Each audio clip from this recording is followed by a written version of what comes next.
Have you ever stopped to think about what actually happens in that tiny little moment after you tap your card to buy a coffee? Or when you click that Buy Now button online? I mean, it feels instant, right? Like magic. But it's not. Today, we're going to pull back the curtain on this invisible world of business technology and really explore the powerful, super fast systems that make our entire commercial world tick. Seriously, think about it for a second. You tap, you get your coffee, and you're out the door. It's so seamless, we don't even notice it. But behind that one simple everyday action, there is this huge, incredibly complex dance of data happening. So what is really going on behind the scenes? What hidden engines are roaring to life the second you make a purchase? Well, let's dive in and find out. Okay, so it all starts with one single core concept, the transaction. And listen, it's not just about buying and selling. A transaction is pretty much any single event that a business needs to remember or record. It could be a customer buying that coffee, sure, but it's also a company hiring a new employee, or even just processing the payroll at the end of the month. Each one of those is a vital piece of data. Right. So if there are millions, maybe even billions of these transactions happening every single day across the world, how on earth do businesses keep track of it all? How do they avoid just descending into complete and utter chaos? Well, they rely on a special kind of engine, a real invisible workhorse, called the Transaction Processing System, or TPS for short. A TPS is basically the operational backbone of any modern company. Its job? It sounds simple, but it's absolutely critical. It has to capture, process, and store every single one of those transactions with incredible speed and perfect accuracy. This is the system that makes sure the entire business runs like a well-oiled machine, day in and day out. Now, what's really cool is how these systems avoid human error. It's a concept called source data automation. Just think about a supermarket checkout. When the cashier scans that barcode, beep, the TPS doesn't just see a price. Oh no, it instantly records which product was sold, the exact time, the store location, and it automatically updates the inventory for the whole store. The data is captured right at the source, automatically. It's so much more accurate than having someone try to type all that in by hand.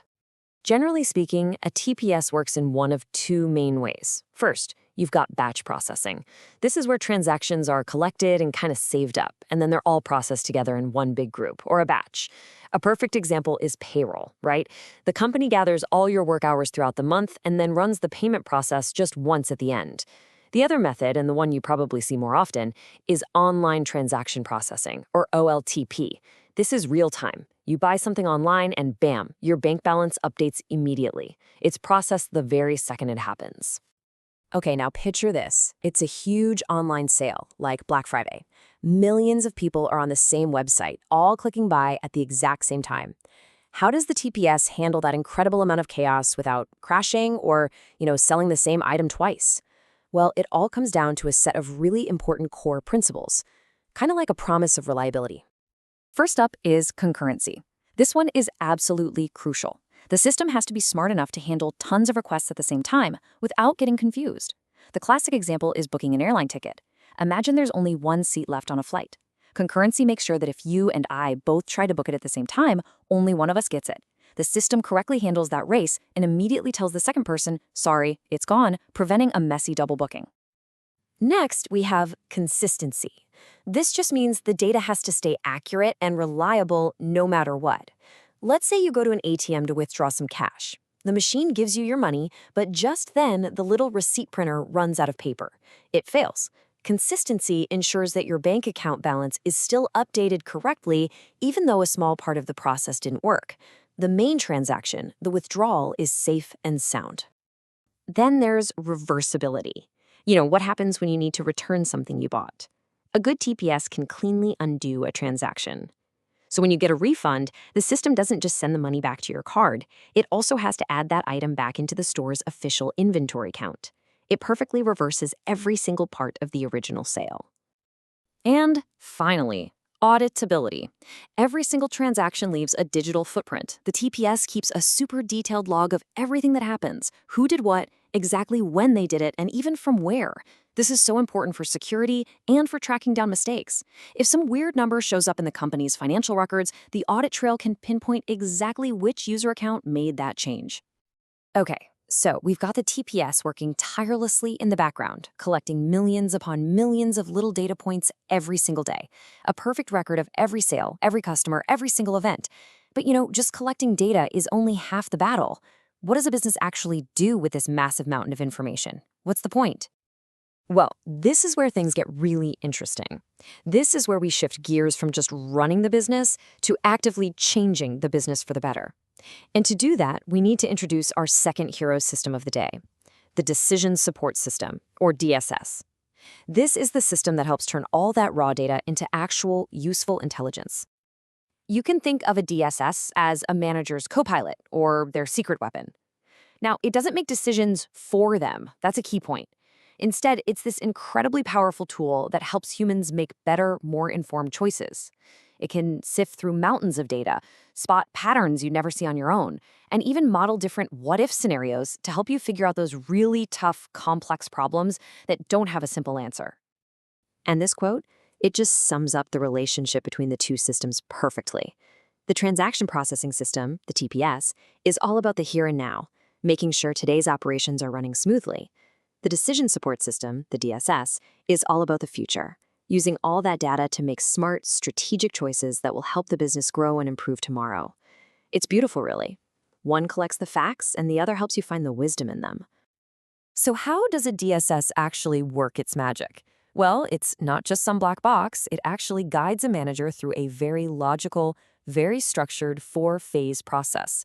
It acts like a compass, really, helping them navigate from a confusing problem all the way to a clear solution. And these are the 4 phases. First, intelligence, which is just figuring out what's really wrong. Then design, where you brainstorm different ways to fix it. After that comes choice, where you pick the best possible option. And finally, implementation, which is where you actually roll up your sleeves and make it happen. Let's break this down with a quick example. So let's start with phase 1. Intelligence. Imagine a manager at a big online store starts noticing more and more customer complaints about late deliveries.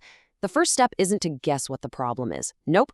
It's to use the DSS to dive deep into all that data that the TPS has been collecting, all the delivery times, the warehouse scans, everything, to find the actual root cause. The system might analyze it all and find out, hey, the problem isn't the delivery drivers, it's a bottleneck in the routing process at one specific warehouse. Okay, now that we know the real problem, we can move to phase 2, design. This is where the DSS helps the manager explore different possible solutions. They can model a few alternatives. What if we just outsource all our deliveries? The DSS can project the cost. What if we invest in new warehouse software? The DSS can simulate how much more efficient that would be. It analyzes the pros and cons of each path, giving the manager a really clear picture of their options. And that leads us right into the choice phase. The DSS prevents all the analysis. It shows that outsourcing is actually too expensive long-term, and just adding tracking doesn't solve the real problem. The data makes it clear. Improving their own internal logistics is the most cost-effective and scalable solution. See, the manager makes a final call, but the DSS made the best choice totally obvious. But hey, the job's not done yet. The final and maybe most important step is implementation. A plan is made, the new software is installed, and, this is key, the DSS creates a feedback loop. It keeps monitoring all the new performance data coming from the TPS to make absolutely sure that the changes are working and that those delivery times are actually going down. And there you have it, the full circle, the whole journey. It all starts with thousands of tiny, seemingly small transactions, every single sale, every package scanned, all captured perfectly by the transaction processing system. That raw data then becomes the fuel for the decision support system, which empowers a manager to spot a huge strategic problem, analyze it, and then implement a really smart, data-driven solution. So as we wrap this up, here's a little thought to take with you. Think about your own daily life. What's one routine task, one thing you do every day, that could be made better if you just had the right data and a way to analyze it? It's pretty cool to think that the same powerful principles that guide massive global companies can also help us make smarter decisions in our own lives. Thanks so much for tuning in.